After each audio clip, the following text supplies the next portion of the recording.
พระปตาจาราเถรีเอตทัคคะในฝ่ายผู้ทรงพระวินัย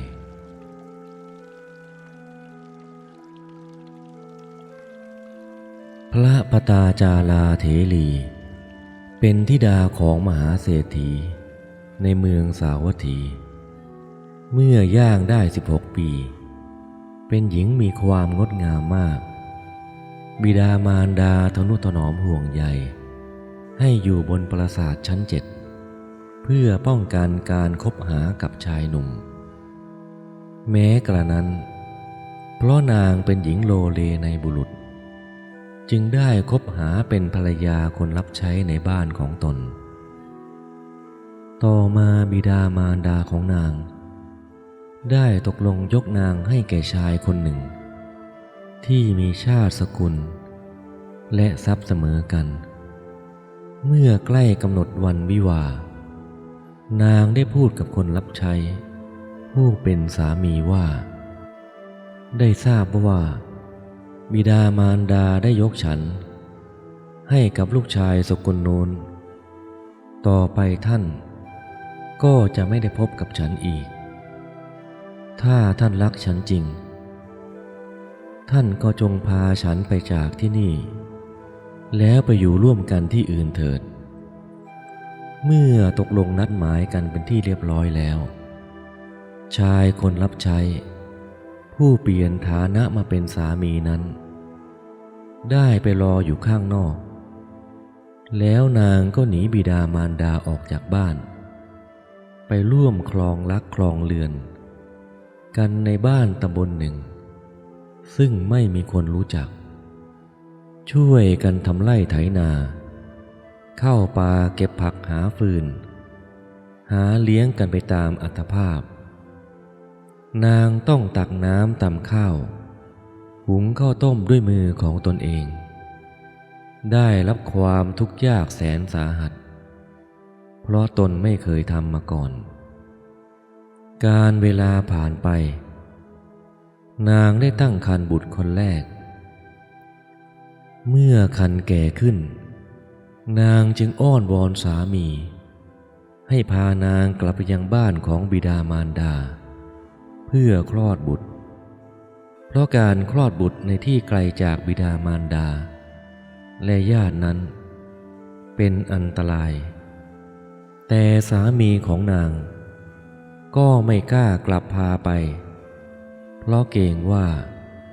จะถูกลงโทษอย่างรุนแรงจึงพยายามพูดจาหน่วงเหนี่ยวเธอไว้จนนางเห็นว่าสามีไม่พาไปแน่วันหนึ่งเมื่อสามีออกไปทำงานนอกบ้านนางจึงสั่งเพื่อนบ้านใกล้เคียงให้บอกกับสามีด้วยว่านางไปบ้านของบิดามารดาแล้วนางก็ออกเดินทางไปตามลำพังเมื่อสามีกลับมา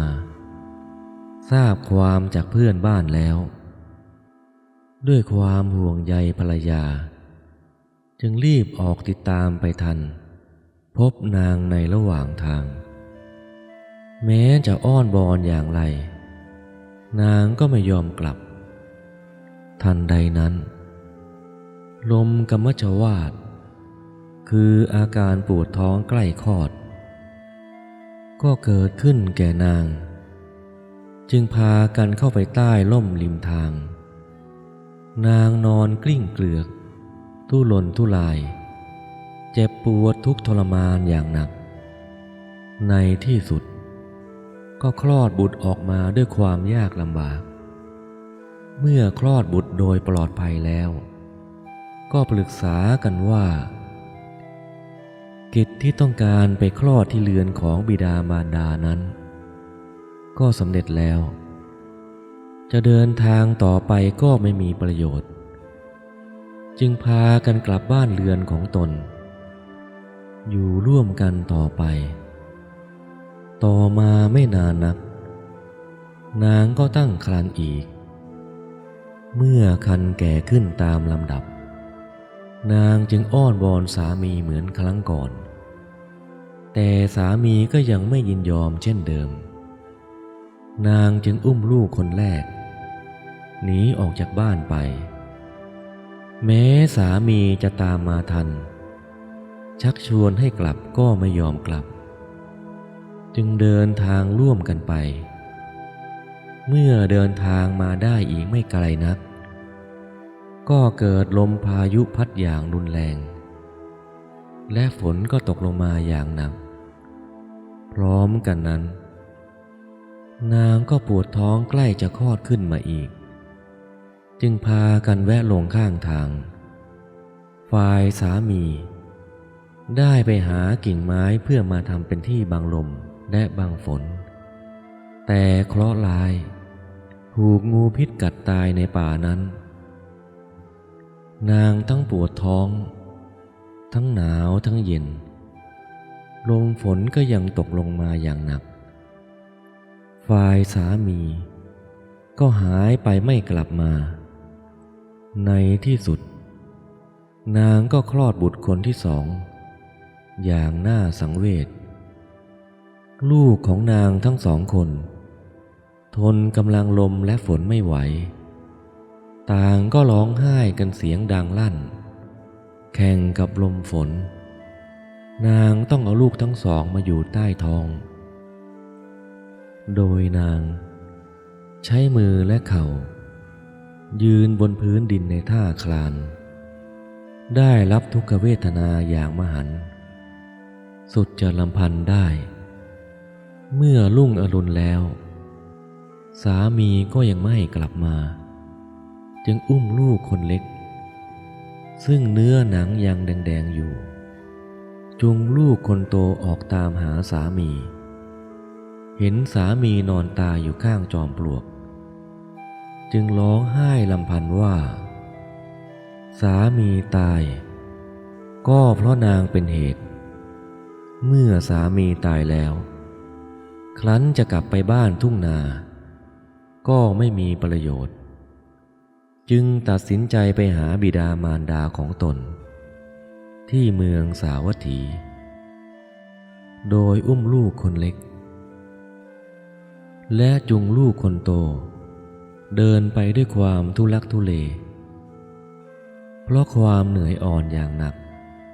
ดูน่าสังเวชยิ่งนักนางเดินทางมาถึงริมฝั่งน้ำแม่น้ำจิรวดีมีน้ำเกือบเต็มฝั่งเนื่องจากฝนตกอย่างหนักเมื่อคืนที่ผ่านมานางไม่สามารถจะนำลูกน้อยทั้งสองข้ามแม่น้ำไปพร้อมกันได้เพราะนางเองก็ว่ายน้ำไม่เป็นแต่อาศัยที่น้ำไม่ลึกนักพอที่จะเดินลุยข้ามไปได้จึงสั่งให้ลูกคนโตรออยู่ก่อนแล้วอุ้มลูกคนเล็กข้ามแม่น้ำไปยังอีกฝั่งหนึ่งเมื่อถึงฝั่งแล้วได้นำใบไม้มาปูรองพื้นให้ลูกคนเล็กนอนที่ชายหาดแล้วกลับไปรับลูกคนโตด้วยความห่วงใยลูกคนเล็กนางจึงเดินพลางหันกลับมาดูลูกคนเล็กพลางขณะที่ถึงกลางแม่น้ำนั้นมีนกเหยี่ยวตัวหนึ่งบินผ่านวนไปมาอยู่บนอากาศมันเห็นเด็กน้อยนอนอยู่มีลักษณะเหมือนก้อนเนื้อจึงบินโฉบลงมาแล้วเฉี่ยวเอาเด็กน้อยไปนางตกใจสุดขีดไม่รู้จะทำอย่างไรได้จึงได้แต่โบกมือร้องไล่ตามเหยี่ยวไปแต่ก็ไม่เป็นผล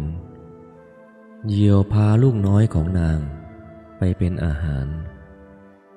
ส่วนลูกคนโตยืนรอแม่อยู่อีกฝั่งหนึ่งเห็นแม่โบกมือทั้งสองตะโกนร้องอยู่กลางแม่น้ำก็เข้าใจว่าแม่เรียกให้ตามลงไปจึงวิ่งลงไปในน้ำด้วยความไร้เดียงสาถูกกระแสน้ำพัดจมหายไปเมื่อสามีและลูกน้อยทั้งสอง ตายจากนางไปหมดแล้ว เหลือแต่นางคนเดียวจึงเดินทางมุ่งหน้าสู่บ้านเรือนของบิดามารดาทั้งหิวและเหนื่อยล้าได้รับความบอบช้ำทั้งร่างกายและจิตใจรู้สึกเศร้าโศกเสียใจสุดประมาณพลางเดินบ่นลำพึงลำพันไปว่าบุตรคนหนึ่งของเราถูกเหยี่ยวเฉี่ยวเอาไปบุตรอีกคนหนึ่งถูกน้ำพัดไปสามีก็ตายในป่าเปลี่ยวนางเดินไปก็บ่นไปแต่ก็พอยังมีสติอยู่บ้างได้พบชายคนหนึ่งเดินสวนทางมาสอบถามว่ามาจากเมืองสาวัตถีจึงถามถึงบิดามารดาของตนที่อยู่ในเมืองนั้นชายคนนั้นตอบว่าน้องหญิง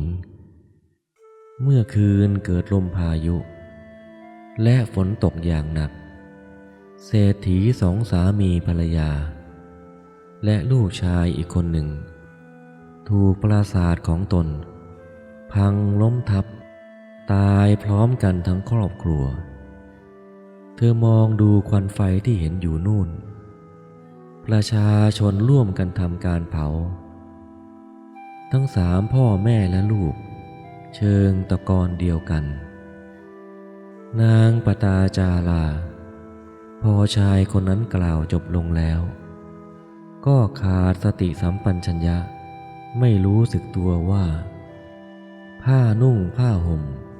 ที่นางสวมใส่อยู่หลุดลุ่ยลงไป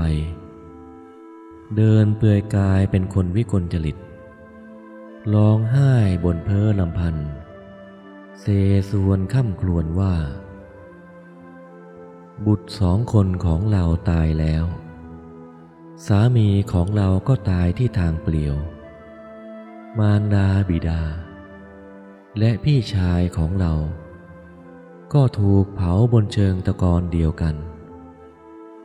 นางเดินไปบ่นไปอย่างนี้คนทั่วไปเห็นแล้วคิดว่านางเป็นบ้าพากันขว้างปาด้วยก้อนดินบ้างโรยฝุ่นลงบนศีรษะของนางบ้างและนางก็ยังคงเดินต่อไปเรื่อยๆอย่างไร้จุดหมายปลายทางขณะนั้นพระพุทธองค์ทรงแสดงธรรมอยู่ท่ามกลางพุทธบริษัททรงทราบด้วยพระญาณว่านางปตาจารามีอุปนิสัยแห่งพระอรหัตผลจึงบันดาลให้นางเดินทางมายังวัดพระเชตวันนางได้เดินมาถึงศาลาโรงธรรมอยู่ท้ายสุดพุทธบริษัทหมู่คนทั้งหลายพากันขับไล่นางออกไปแต่พระบรมศาสดาตรัสห้ามไว้แล้วตรัสกับนางว่าจงกลับได้สติเถิดน้องหญิงด้วยพุทธานุภาพนางกลับได้สติในขณะนั้นเองมองดูตัวเองเปลือยกายอยู่รู้สึกอายจึงนั่งลงอุบาสกคนหนึ่งโยนผ้าให้นางนุ่งห่มนางเข้าไปกราบถวายบังคมพระศาสดาที่พระบาทแล้วกราบทูลข้อกรรมของนาง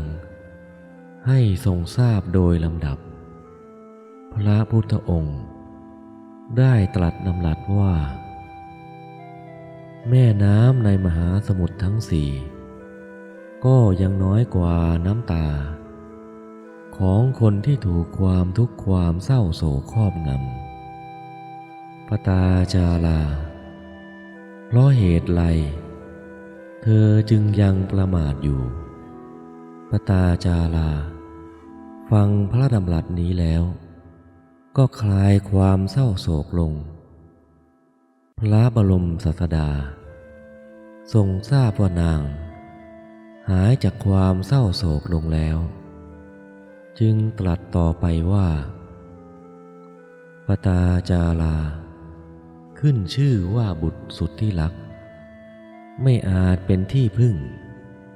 เป็นที่ต้านทาน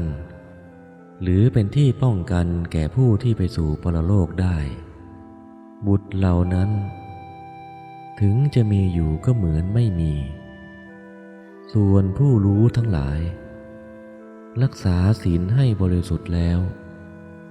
ควรชำระทางไปสู่พระนิพพานของตนเท่านั้นเมื่อจบพระธรรมเทศนานางปตาจาราดำรงอยู่ในโสดาปัตติผลเป็นพระอริยบุคคลชั้นพระโสดาบันแล้วกราบทูลขออุปสมบทพระพุทธองค์ทรงอนุญาตแล้ว